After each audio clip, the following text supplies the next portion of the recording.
기도하겠습니다. 사랑의 하나님 아버지, 감사합니다. 오늘도 또 오후 예배 때 이렇게 하는 말씀을 들고 섰습니다. 하나님, 부족한 입술을 통해서 하나님의 은혜를 나눌 때에 귀를 열어주시고 마음을 열어주시고 우리의 모든 것을 열어주셔서 하나님 말씀을 잘 듣고 또 잘 실천하는 우리 모든 성도님 될 수 있도록 인도하여 주옵소서. 감사드리며 살아계신 예수 그리스도 이름으로 기도합니다. 아멘. 오늘 아이들과 예배 드리는데 지혜를 주시는 말씀에 대해서 함께 나누는데요. 솔로몬에게 하나님께서 원하는 것을 하나 말해보라 하니까 지혜를 구하지 않습니까? 너희들은 뭘 원하느냐? 하나님께서 너희들에게 한 가지 소원을 이루어 주신다면 뭘 받기 원하느냐? 어떤 애들은 어릴 때부터 돈을 좋아하더라고요. 어떤 아이는 돈, 그리고 어떤 아이는 힘과 권력 이렇게 얘기하고 지수가 뭘 얘기했냐면 가족의 건강을 얘기를 하더라고요. 그래서 좀 짠했습니다. 그리고 나서 마지막으로 시온이가 무슨 얘기했냐면 믿음이래요. 믿음을 얻으면 가족도 건강할 수 있고 돈도 얻을 수 있고 죽은 자도 살리지 않냐. 시온이 부모님이 사실 교회 다니지 않거든요. 할머니 장정화 집사님께서 데리고 오셨는데 참 늘 대답하는 걸 보면 저보다 100배 낫다라는 생각을 좀 해보곤 합니다. PPT 하나 화면을 띄워주시겠습니까? 여러분, 이게 뭐죠? 십자가죠, 십자가. 네, 이거 교회 다니는 사람들이나 또 다니지 않는 사람들이나 이 모형을 보여주면 대부분 뭐 더하기라고 안 그러고 그냥 십자가나 교회가 생각난다고 얘기들 많이 하죠. 그런데 더 나아가 십자가는 신앙이 있는 사람이라면 십자가만 보는 것이 아니라 그 위에 매달리신 나를 위해 구원하신 예수 그리스도를 떠오르게 합니다. 우리는 성막을 통해서 예수 그리스도의 모형을 볼 수 있습니다. 그분의 사랑을 깨달을 수 있습니다. 그 중에 오늘은 성막 가운데 빛이 된 몇 가지의 기구들을 좀 살펴보면서 그것을 나누고자 합니다. 하나님께서는 광야 생활을 하는 가운데 성막을 짓기 원하셨습니다. 그래서 이스라엘 백성들에게 성막에 쓰일 재료들을 기쁜 마음으로 드리라고 하셨습니다. 단순한 장막을 짓는 것이 아니라 하나하나의 목적과 의미를 두고 하나님께서 말씀하신 대로 그 모양대로 만들라고 하셨습니다. 먼저 성막의 전체 모습을 보면요, 이렇게 생겼죠. 다 아시지만 크기를 보면 가로가 45m, 세로가 22.5m, 높이가 사람 키보다 좀 더 큰 2.25m 정도입니다. 그래서 우리 교회를 보자면 아마 우리 교회보다 좀 더 길고 조금 더 넓은 그런 장소일 것입니다. 그래서 노스로 된 받침과 또 은으로 된 기둥머리로 60개의 기둥을 세우고 그리고 사면에 이 기둥 사이사이에 세마포 휘장을 둘러섰습니다. 세마포 휘장이 둘러진 성막은 거룩하신 하나님이 계신 곳이고 또 의롭다함을 얻지 못한 자들은 들어갈 수 없는 거룩한 곳입니다. 똑같은 땅이지만 그 옆에 땅도 똑같은 땅이고 안에도 땅도 똑같은 땅이지만 하나님께서 하나님을 섬기기 위해 구별시켜 놓은 공간은 바로 그 장소는 거룩한 장소, 구별된 장소가 되는 것입니다. 마찬가지로 오늘날 그리스도인들은 이 땅에서 구별되어 살아가기 원합니다. 그래서 시간과 장소, 날을 정해서 하나님께 예배드리고 있습니다. 바로 이날, 주일, 성일이죠. 주신 물질 가운데서도 하나님께 구별돼서 드리는 예물을 바로 성물이라고 하고 또 세상에서 구별되어 살라고 우리는 성도라고 부릅니다. 키가 큰 세마포 울타리는 이곳이 거룩한 하나님이 계신 곳이니까 함부로 접근하지 말라는 경고의 역할도 합니다. 그리고 짐승이 성막에 접근하는 것을 막아내는 그런 역할도 했습니다. 이 땅에 교회들이 많지만 잘못된 사상이나 이단이 침투해 넘어지는 교회들이 종종 있는 것 같습니다. 또 많이 있습니다. 교회는 누구에게나 열려 있습니다. 하지만 교회를 어지럽히는 대상에 대해서는 철저히 분리시키고 또 막아내야 하는 것이 교회의 중요한 역할이 아닐까 생각합니다. 성막으로 들어갈 수 있는 문은 동쪽에 있는 하나의 문이 전부입니다. 이 문은 누굴 상징하죠? 예수 그리스도를 상징합니다. 하나님이 계신 성소로 가려면 반드시 이 문을 통과해야 하는 것입니다.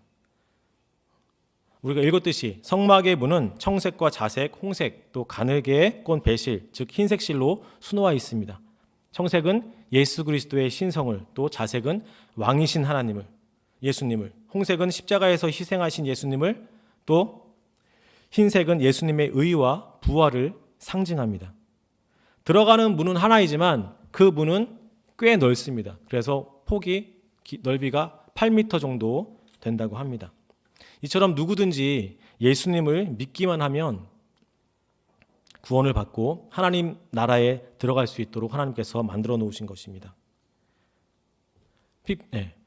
성막의 문을 지나면 첫 번째로 보이는 저기 번제단입니다. 크기는 가로 세로 2m 25, 또 높이는 1m 35 정도의 크기를 보이고 있습니다. 네 모퉁이에 놋으로 된 뿔이 저렇게 놓여져 있고요. 그리고 그 놋 안에 놋그물이 앉혀져 있습니다. 번제단은 내부를 조각목으로 만들고 그리고 불에 잘 견디기 위해서 놋으로 조각목 전체를 감싸고 있습니다. 끊임없이 번제단의 그 불을 견뎌내는 놋은 하나님의 심판을 상징합니다. 이스라엘 백성이 불평과 원망으로 하나님께 계속해서 불평을 내놓았을 때 하나님께서는 불뱀의 심판이 내려질 때 바로 이 하나님의 놋뱀을 장대에 매달라 하셨습니다. 이처럼 놋은 하나님의 심판을 상징하는 금속이고 이 놋으로 쌓여진 번제단이 바로 하나님의 진노와 심판이 내려지는 장소인 것입니다. 번제단은 제물이 드려지는 장소죠. 원래 범죄하면 죄 지는 사람이 죽어야 되지 않습니까? 하지만 죄를 지은 사람 대신에 아무 죄도 없는 소와 양들이, 이 동물들이 인간의 죄를 대신해 피 흘려 죽음으로 그 죄의 값을 치르는 장소입니다. 이 동물들의 죽음은 바로 예수 그리스도, 우리를 대신해서 죽으신 예수 그리스도를 상징하죠. 번제단은 예수님의 대속 사역을 완성하신 그 십자가를 또한 상징합니다. 예수님의 철저한 희생이 없었다면 우리도 지금까지 아마 이 끔찍한 일들을 계속해서 하고 있을지도 모르겠습니다. 또한 얼마나 또 감사한 일이 아닐 수 없습니다. 그 다음으로는 물두멍입니다. 번제단과 회막 사이에 물두멍이 놓여져 있습니다. 번제단이 예수님의 십자가의 희생을 통해 구속의 은혜를 상징한다면 물두멍은 성화를 상징합니다. 구속의 사건은 단 한 번의 경험이지만 성화는 이 땅에서 계속 살아가는 성도들의 끊임없이 반복하고 이루어야 할 신앙적인 과제입니다. 번제단에서 구속의 은혜를 경험하고 또 하나님의 자녀로 거듭난 자들에게 요구하시는 삶이 있는데 그것은 바로 거룩한 삶입니다. 하나님께서 그래서 레위기 11장에서 내가 거룩하니 너희도 거룩하라 라고 말씀하십니다. 이처럼 물두멍은 바로 우리가 거룩한 삶을 유지하는 데 필요한 도구인 것입니다. 예수님께서 요한복음 13장 10절에 이렇게 말씀하십니다. 이미 목욕한 자는 발밖에 씻을 필요가 없다라고 말씀하시죠. 즉 구속의 은혜를 경험한 사람은 다시 이것을 반복할 필요가 없습니다. 하지만 구원받은 자라도 어떻습니까?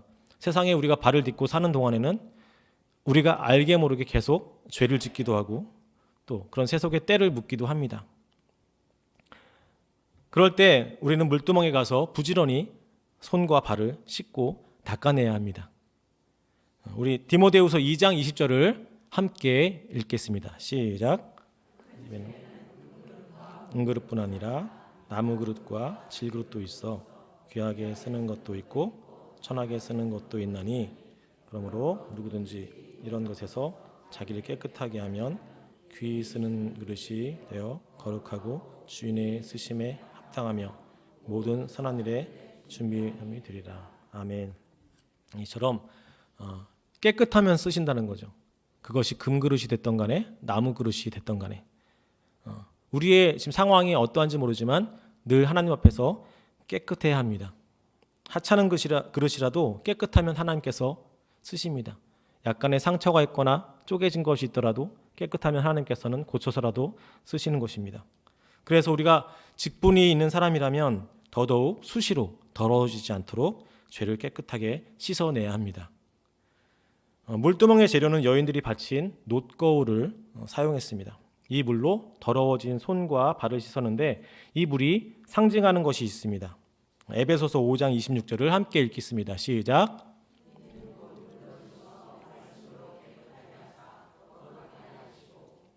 아멘. 네, 하나님의 말씀이 우리를 깨끗하게 하는 물과 같은 역할을 한다는 것입니다. 그래서 날마다 우리가 하나님 말씀을 묵상하고 말씀에 순종하는 그런 삶을 살 때 우리의 삶은 계속해서 성화되어져 가고 변화되어져 가고 거룩하게 되어져 가는 것입니다. 그런데 물두멍은 성막의 모든 기구들 중에서 유일하게 치수가 정해지지 않는 기구였습니다. 그 이유는 우리가 죄 용서를 구하기만 하면 얼마든지 용서해 주시겠다는 하나님의 의지를 보여주시는 것입니다. 마태복음 18장에서 형제가 내게 죄를 범하면 몇 번이나 용서해 줘야 합니까? 7번까지 용서해야 합니까? 베드로가 물었을 때 예수님께서는 70번씩 7번이라도 용서해 줘야 한다라고 말씀하셨습니다. 이렇게 하나님께서 물두멍을 만들려고 하신 것은 구속받은 후에도 인간이 범죄한다는 것을 미리 아셨기 때문입니다. 우리가 구원받았지만 이 땅에 사는 동안 끊임없이 죄와 싸워야 하고 때로 죄의 유혹에 빠져 넘어질 때도 있습니다. 그래서 교회를 떠나는 사람도 있습니다. 우리는 그럴 때마다 주저앉지 말고 다시금 하나님 앞에 나아가 엎드려 기도해야 합니다. 하나님 말씀을 통해 끊임없이 우리의 죄를 씻겨내며 성화되어 가정을 우리는 밟아가야 합니다. 이제 성소안을 보겠습니다. 성소와 지성소를 구분하는 휘장 바로 앞에 분향단이 놓여 있고 또 그 밑으로 좌우에 등잔대와 떡상이 놓여 있습니다. 성소 안에는 여러분 창문이 있나요? 없죠. 창문이 없습니다. 굉장히 어둡습니다. 외부로부터 빛이 들어올 공간이 전혀 없다는 것이죠. 그래서 등잔대만이 성소 안을 비추는 유일한 불빛이었습니다. 성소를 섬기는 제사장들은 이 등잔대만을 의지해서 일을 해야만 했습니다. 하나님의 일꾼도 마찬가지인 것 같습니다. 외부로부터의 들어오는 그런 세상의 빛이 아니라 내가 가지고 있는 어떤 힘과 돈에 의해서 교회가 움직이는 것이 아니라 정말 빛 대신 참빛 대신 예수님을 의지해서 일하는 것이 맞는 것이고 그것만이 하나님께서 원하시는 것이고 그것을 통하여서 우리는 그 하나님 빛 대신 예수님을 의지해서 우리는 일을 해야 한다는 것입니다. 요한복음 15장 5절을 함께 읽겠습니다. 시작. 그가 내 안에 내가 그 안에 거하면 사람이 열매를 많이 맺나니 나를 떠나서는 너희가 아무것도 할 수 없습니다. 네, 가지는 포도나무에 붙어 있을 때 생명을 유지할 수 있고 열매 또한 맺을 수 있는 것입니다. 이 등잔대는 다른 기구들과는 달리 하나의 금덩이로 그것을 쳐서 만들어진 기구입니다. 즉 포도나무 대신 예수님과 가지인 성도들의 관계가 이렇게 되어야 한다는 것입니다. 기계적인 결합에 사용된 부품들은 기계에서 떨어져 나가도 다시 재활용될 수 있지만 포도나무와 가지처럼 한 몸으로 연결된 것은 떨어져 나오면 쓸모없는 존재가 되는 것입니다. 등잔대의 줄기와 가지가 한 몸으로 붙어 있는 것처럼 우리도 예수님께 붙어 있어야지 비로소 의미 있는 존재가 되는 것입니다. 등잔대는 한 개의 줄기에서 6개의 가지가 뻗어난 모양으로 만들어져 있습니다. 이 말은 등잔대의 줄기가 되신 예수님께서 바로 우리 교회의 중심이 되어야 한다는 것입니다. 사람이 중심이 아니라 교회의 머리 대신 예수님이 중심이 되어서 성도들이 서로 교제하며 지체로서 서로 섬기며 사랑하며 단단하게 지어져 가야 한다는 것입니다. 또 교회를 등잔대로 비유한 것은 교회가 세상에서 감당해야 할 사명이 있기 때문입니다. 지금 한국 교회가 많이 힘들다고 하고 뭐 유튜브는 어딜 봐서도 항상 교회가 막 무너져 가고 있고 막 어렵다고 합니다. 그런데 사실 교회는 부흥의 시기가 있었던 것이지 돌이켜보면 교회는 세상 가운데 언제나 힘들었던 것 같습니다. 그럼에도 교회는 세상을 밝히는 빛이 되어야 합니다. 그리고 지금도 알게 모르게 하나님의 일들을 감당하는 그 빛된 일들을, 소금의 일들을 감당하는 교회들이 많이 있는 것을 압니다.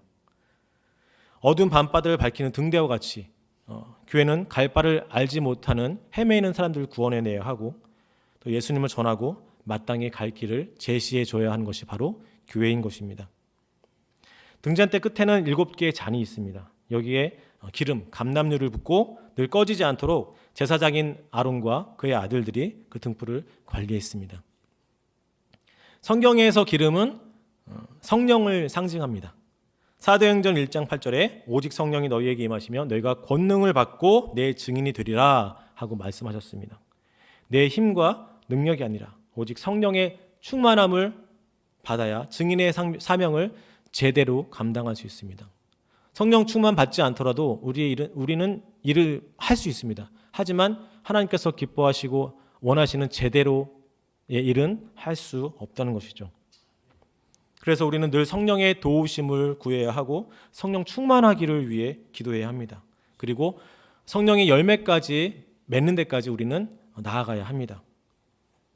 성막에는 제단이 2개가 있습니다. 하나는 미리 말씀드린 번제단과 분향단입니다. 앞에는 피를 흘렸지만 여기서는 향을 피우는 그런 제사를 드리는 곳입니다. 이곳은 번제단에서 죄사함을 받고 물두멍에서 성결되게 된 자들만 와서 성소에 들어가 분향의 제사를 드릴 수 있습니다. 이때 드려지는 분향의 제사는 바로 성도의 기도와 또 찬미의 제사를 의미합니다.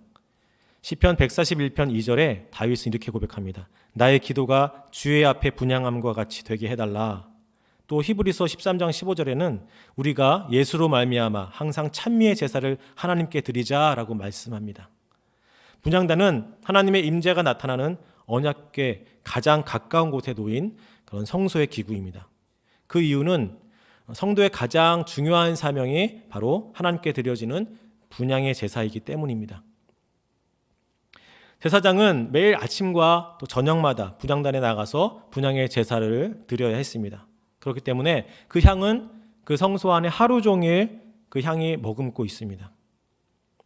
여러분 아침에 기도하시죠? 아침에 기도하십니까? 아침에 드리는 그 기도를 잊지 않고 저녁까지 순간순간 되새기고 또 읊조리며 생각하고 그 기도에 응답하실 하나님을 기대하며 살아간다면 우리의 하루가 예수님의 향기로 가득할 것이고 예수님께서 말씀하신 쉬지 말고 기도하라 하신 그 예수님의 말씀을 실천하는 그런 일이 있는 것입니다. 또 떡상을 보겠습니다. 이스라엘의 12지파의 수대로 누룩을 넣지 않은 12개의 떡을 진설해 놓은 떡상은 성도 간에 영육 간에 성도의 필요를 채워주시는 하나님의 은혜를 상징합니다. 이 떡상이 놓인 진설병은 성소에서 일하는 제사장들을 위해 마련한 특별한 양식입니다. 이 떡은 일주일 동안 이제 떡상 위에 진설한 뒤에 매 안식일마다 새로운 떡으로 교체하게 되어 있습니다. 그리고 교체한 떡은 버리는 것이 아니라 이제 제사장들이 그 자리에서 함께 나눠 먹도록 되어 있습니다. 오늘날 제사장 하면 잘 모르는 사람들은 아직까지도 교회에 그냥 전념하는 일하는 목회자들 생각하지만 이미 모두 알고 계시듯이 예수 그리스도를 통해서 구속의 은혜를 경험한 모두가 성도들 모두가 왕 같은 제사장이라고 우리는 성경에서 말씀하고 있습니다. 그것은 모든 성도들이 이 진설병을 먹을 수 있는 특권을 가졌다는 것이죠. 그리고 은혜의 보좌에 나갈 수 있다는 것입니다. 요한복음 6장 35절에 예수님께서는 이렇게 말씀하십니다. 내가 곧 생명의 떡이니 내게 오는 자는 결코 줄이지 아니할 것이다. 또 55절에서는 내 살은 참된 양식이라고 하셨습니다. 예수님은 곧 말씀입니다. 그러기에 예수를 믿는다는 것은 말씀을 믿는 것입니다. 그런데 예수를 믿는다고 하면서 하나님 말씀에 무관심하고 불순종하는 것은 말씀을 진짜 믿는 것이 아니라 믿는다고 착각을 하는 것입니다. 요즘 사람들은 비싸고 멀어도 맛집이라면 뭔가 분위기 좋은 카페라면 막 찾아갑니다.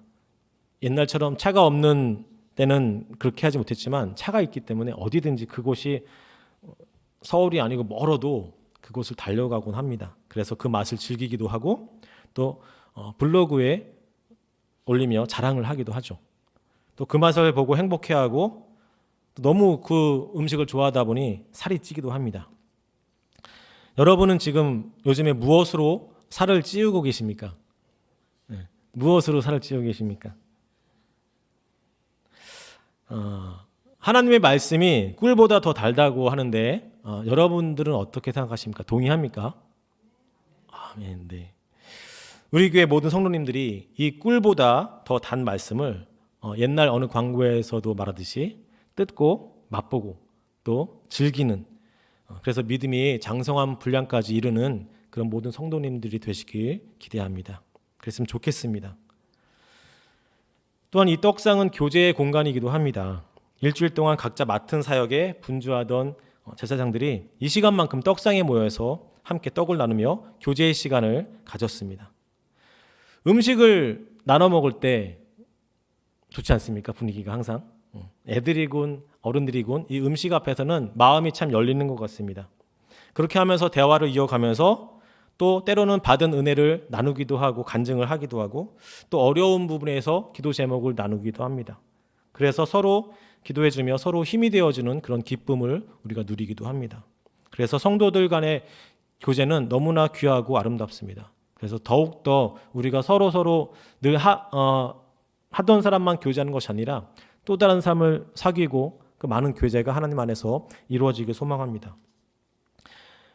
떡상에 있는 이 진설병은 특별한 음식이지만 이 떡은 일주일이나 지난 딱딱한 떡입니다. 떡을 받았을 때 그 따뜻할 때 먹어야 되게 맛있지 않습니까? 근데 그 떡을 하루 이틀만 둬도 딱딱해지는데 일주일 동안 뒀으니 정말 상하기 직전 그런 떡이었을 것입니다. 그런데 이 제사장들은 이 단단한 떡을 다 먹어야 했습니다. 하나님 말씀은 때로 이 단단한 떡과 같이 씹기가 힘들고 소화하기가 힘들 수도 있는 것 같습니다. 매번 말씀을 배우고 우리가 그 말씀을 순종하는 것은 아멘은 했지만 아까 목사님께서 말씀하셨지만 우리 정말 깊이 생각하고 해야 되는데 습관처럼 나오는 아멘, 할렐루야 이게 참 우리의 삶에 많은 괴리감을 주죠. 그래서 우리가 찬송하는 대로 우리가 고백하는 대로 우리가 기도하는 대로 우리가 우리의 삶이 이루어져 간다면 너무나 행복할 텐데 그렇지 않지 않습니까?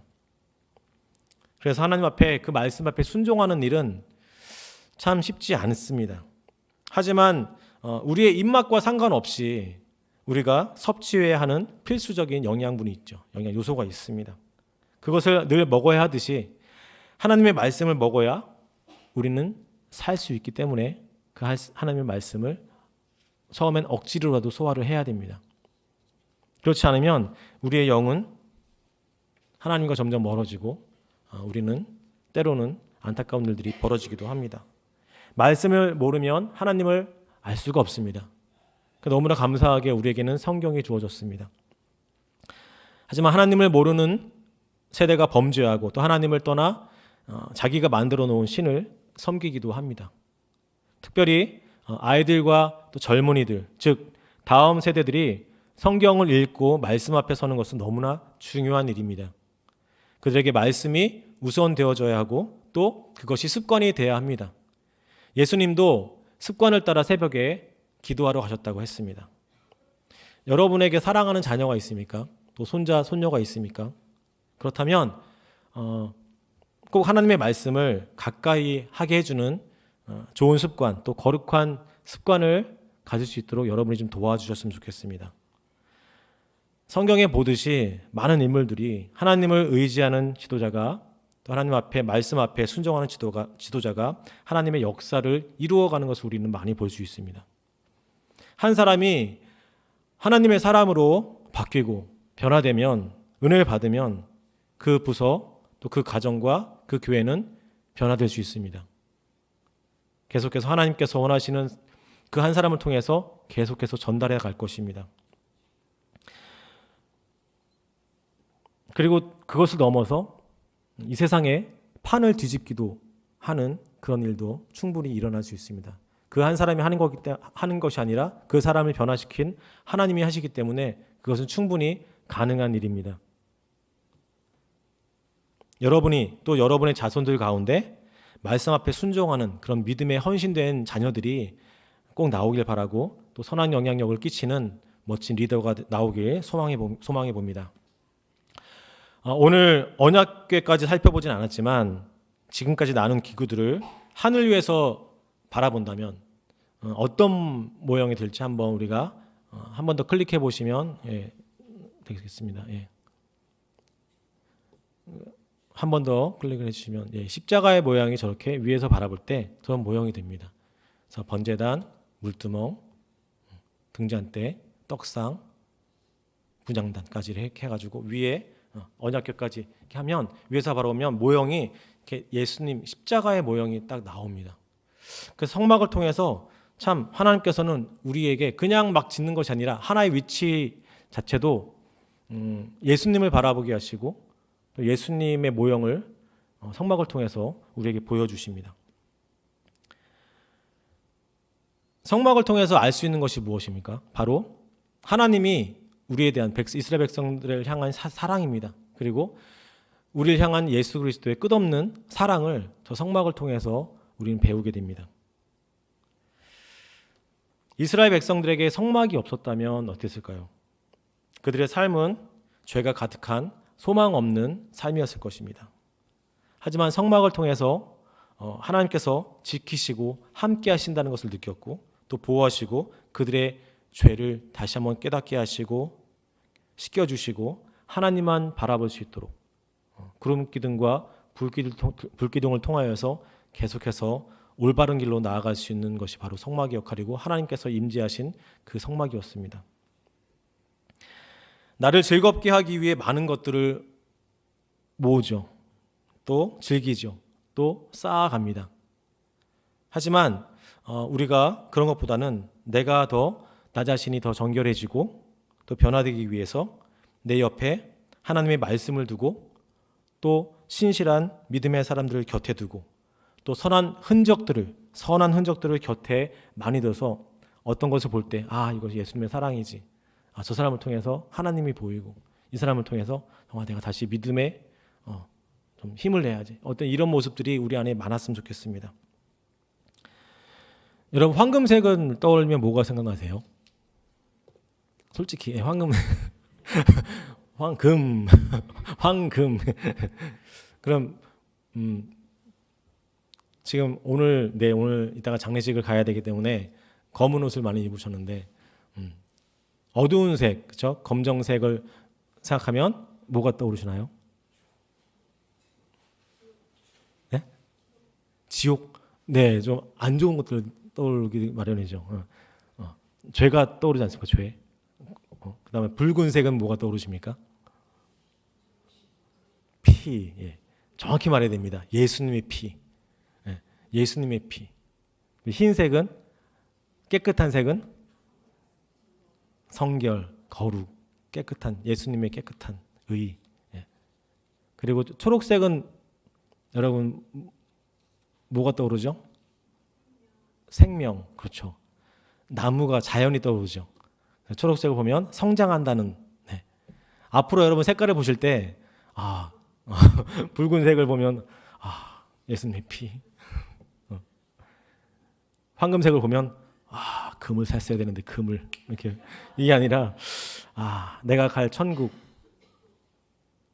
어두운 검정색을 보면 내가 이렇게 죄가 많구나. 오늘 좀 덜 죄를 져야겠구나 하는 어떤 그런 마음들이 성막을 통해서 하나하나 기구를 통해서 우리가 그 예수님의 사랑을 하나님께서 주신 그 사랑을 보듯이 어떤 것을 통해서라도 우리가 죄가 생각나는 것이 아니라 정말 하나님께서 나에게 주신 그 은혜들을 사람을 통해서라든지 어떤 기구를 통해서라든지 그걸 우리가 보는 우리 삶이 되었으면 좋겠습니다. 그래서 우리 서울남부교회 공동체가 위로부터 내리는 하나님의 은혜를 이제 더 많이 구할 때이지 않습니까? 그래서 구름 기둥과 불 기둥으로 인도하시는 그런 하나님을 의지하고 예수 그리스도를 중심으로 해서 정말 한 걸음 한 걸음 올바르게 선한 길로 달려가는 우리 모든 서울남부교회 공동체가 되었으면 좋겠습니다. 함께 기도하시겠습니다. 감사합니다.